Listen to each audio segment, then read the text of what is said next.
Cześć, z tej strony Grzegorz Piątkowski, a Wy oglądacie kanał Serwis Bajka.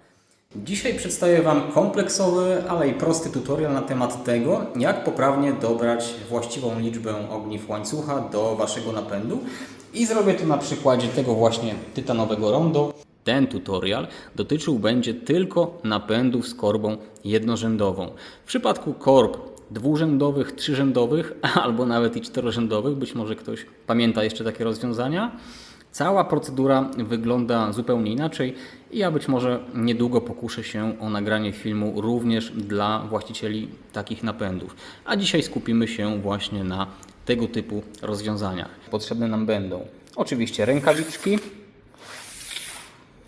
łańcuch, w tym przypadku jest to sramowski łańcuch flat top z wypukłymi ogniwami tylko od strony wewnętrznej i płaskimi od zewnętrznej, a także skłuwacz do łańcucha, w tym przypadku mój ulubiony Roloff Revolver 3. Na samym początku należy zrzucić przerzutkę pod najmniejszy tryb kasety. Kiedy znajduje się górne kółko pod najmniejszą zębatką, możemy założyć łańcuch. W przypadku łańcucha flat top ta płaska część powinna znaleźć się na górze. Pamiętajcie o tym, że zarówno zęby w zębatce korby, jak i w kółeczkach przerzutki posiadają jedne zęby szersze, drugie węższe, po to, żeby właściwie wpasowywały się w łańcuch. I szersze ogniwa umieszczamy na szerszych zębach. Następnie prowadzimy łańcuch przez kasetę oraz wózek przerzutki. Pamiętając oczywiście, aby w tym miejscu poprawnie go zamontować, ponieważ niektórzy czasami montują łańcuch w taki sposób. Jest to oczywiście nieprawidłowe rozwiązanie. My musimy zamontować go tutaj powyżej tej wypustki. I następnie przekładamy łańcuch również przez dolne kółko przerzutki. Ustawiamy go mniej więcej w taki sposób, aby łatwiej było nam dobrać jego właściwą długość. Z moich doświadczeń serwisowych wynika, że często ludzie zakładają albo zbyt długi łańcuch, który w tym momencie wyglądałby mniej więcej tak. Tutaj byłaby spinka i on po prostu byłby luźny w tym położeniu. Oczywiście regulując odchylenie górnego kółka od kasety tak zwaną śrubką B w ten sposób, ten łańcuch trochę napniemy. Natomiast on też nie może być, to kółko nie może być zbyt daleko od kasety, ponieważ wówczas będzie na tym bardzo mocno cierpiała jakość zmiany biegów. Jeśli chodzi o samą regulację przerzutki, odsyłam Was do mojego filmu instruktażowego. Tam co prawda znalazła się przerzutka tylna Shimano, ale powiedzmy, że główne założenia tej regulacji są takie same. Także łańcuch nie może być zbyt luźny, ani z kolei nie może być zbyt mocno napięty. I pokażę Wam, jak wygląda właśnie zbyt mocno napięty łańcuch. W tym celu muszę przesunąć przerzutkę pod największy tryb kasety. Zbyt krótki łańcuch wygląda w taki sposób, że przerzutka jest bardzo mocno naprężona, tak jak widzicie po wózku. No i też skutkuje to złą jakością zmiany biegów. Tak łańcuch nie może wyglądać. Optymalnie byłoby, gdyby wózek był mniej więcej w takim położeniu. Skracanie łańcucha, a tak naprawdę ustalenie jego właściwej długości, rozpoczynamy od wprowadzenia łańcucha na największy tryb kasety. Łapiemy za oba końce i sprawdzamy, w jakim położeniu przerzutka będzie optymalnie naprężona.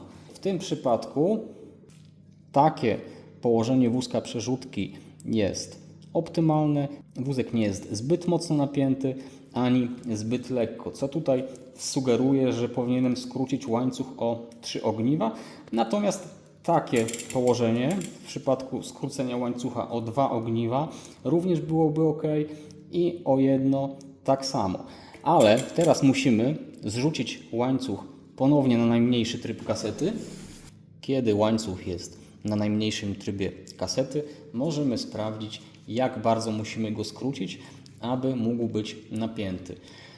Jeśli chodzi o liczbę ogniw, które należy skrócić, przyjmijmy na potrzeby tego tutoriala, że ta blaszka zewnętrzna będzie jednym ogniwem. Czyli w tym przypadku pamiętajcie, że skracamy w taki sposób, że tutaj musi znaleźć się jeszcze spinka.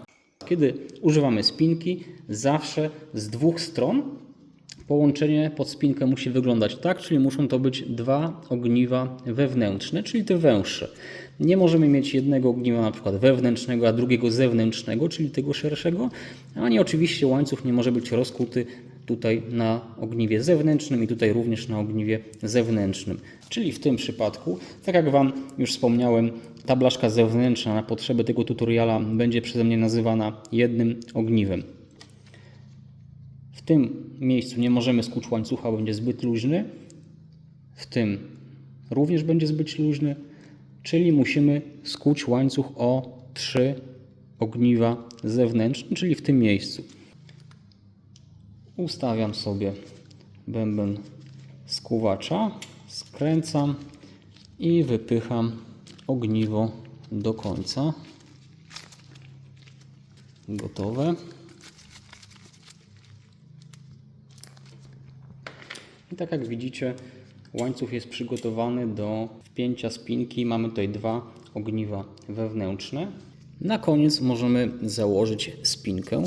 Spinki mają strzałki, które wskazują kierunek obracania się łańcucha. Czyli jak pedałujemy, łańcuch obraca nam się zgodnie z ruchem wskazówek zegara i tak również powinniśmy założyć spinkę. Ta strzałka jest po to, żeby spinki nie założyć w przypadku łańcucha flat top odwrotnie, czyli żeby płaska część nie znalazła się wewnętrznie do napędu, tylko musi być założona w ten sposób, czyli ta część spinki ląduje w tym miejscu, a ta w tym. I teraz możemy zapiąć zapinkę, chwytamy łańcuch z dwóch stron, przyciągamy do siebie, zahaczamy ogniwa spinki i możemy delikatnie umieścić ją na górnej stronie, tak, i wystarczy nam teraz lekko puknąć tutaj, aby te ogniwa wskoczyły. To wszystko.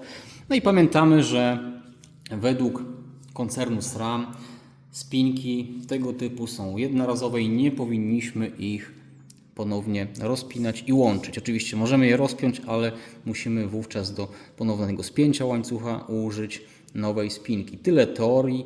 Praktyka pokazuje, że tak naprawdę te spinki jak najbardziej mogą być używane wielokrotnie. No ale oczywiście, jeśli chcecie robić to zgodnie z tym, co mówił Wam koncern SRAM, musicie za każdym razem użyć nowej spinki. Tak wygląda napięty łańcuch, nie jest luźny. Sprawdźmy teraz, wrzucę go na największy tryb kasety, jak będzie tam wyglądał.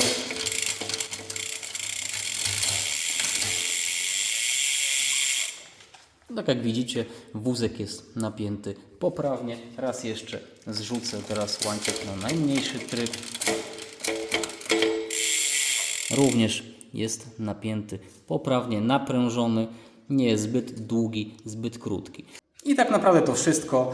Cała magia polega na tym, aby łańcuch zbyt mocno nie naprężał wózka przerzutki w tym górnym położeniu, ani nie był zbyt luźny w dolnym. To wszystko. Dzięki Wam za dzisiaj. Bardzo duża prośba o subskrybowanie mojego kanału. Cześć, trzymajcie się i do zobaczenia w kolejną niedzielę o 16:00. Hej!